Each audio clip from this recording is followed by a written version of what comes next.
जय झूलेलाल। अॼु जी आखाणीअ में कुझु वोकैबुलरी जेका यूज़ थींदी उहा हिन तरह रहंदी।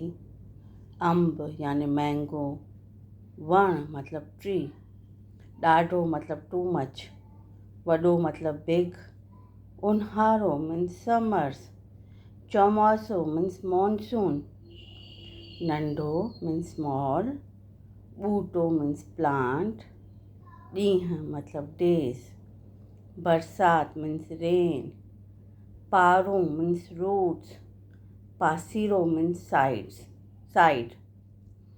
सो मैं अभी आपको एक कहानी सुनाती हूँ जिसमें आपको ये वर्ड्स, सिंधी वर्ड्स कैच करने हैं और आप ध्यान से सुनेंगे तो मज़ा आएगा। कहानी पूरी मैं सिंधी में ही बोलूँगी। सो आयो। आखाणी, सिंधी में कहानी मीन्स आखाणी। आखाणी को सिंधी में कहानी बोलते हैं। हिकु अंब जो वण हो, वण मतिलबु ट्री, ॾाढो वॾो ऐं विशाल हो। उन में खूब अंब लॻल हुआ। उन्हारो वञण वारो हो ऐं चौमासो अचण वारो हो। हिकु नंढो भिंडीअ जो ॿूटो निकितो। ॿूटो मीन्स प्लांट। पर हे छा, ॿिनि ॾींहंनि में उहो 2 फुट वधी वियो। भिंडीअ जे ॿूटे खे पाण ते नाज़ थियणु लॻो। उहो सोचणु लॻो 8 ॾींहंनि में त मां वञी करे अंब जे वण खे टच कंदुमि।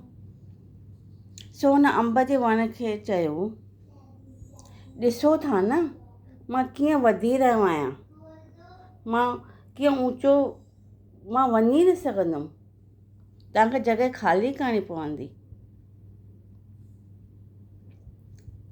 कि मां वधीक वधी सघां, ग्रो करे सघां।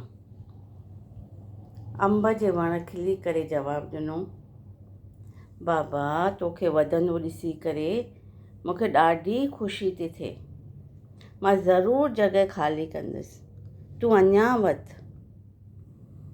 2 ॾींहंनि खां पोइ तेज़ बरसाति पई, ॾाढी तेज़, एतिरी तेज़ बरसाति पई कि पाणी नदीअ वांगुरु वहणु लॻो। उन वहंदड़ पाणीअ भिंडीअ जे ॿूटे खे जरुनि समेत कढी वरितो।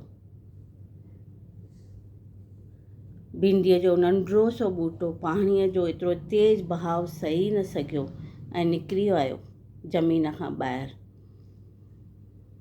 ज़मीन ते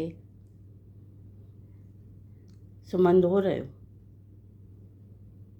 2 ॾींहंनि खां पोइ सुम्हियल भिंडीअ जे वण खां अंब जे वण पुछियो, बाबा पासीरो थियां, उथें थो न? पर भिंडीअ जो ॿूटो सुम्ही ई रहियो। जय झूलेलाल।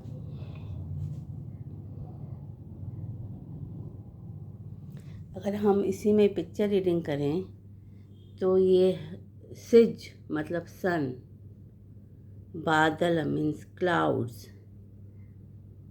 अंब मीन्स मैंगो, वण मतलब ट्री, ॿूटो मीन्स प्लांट्स,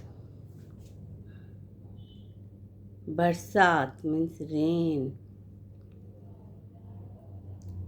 रूट्स, पारो मीन्स रूट्स,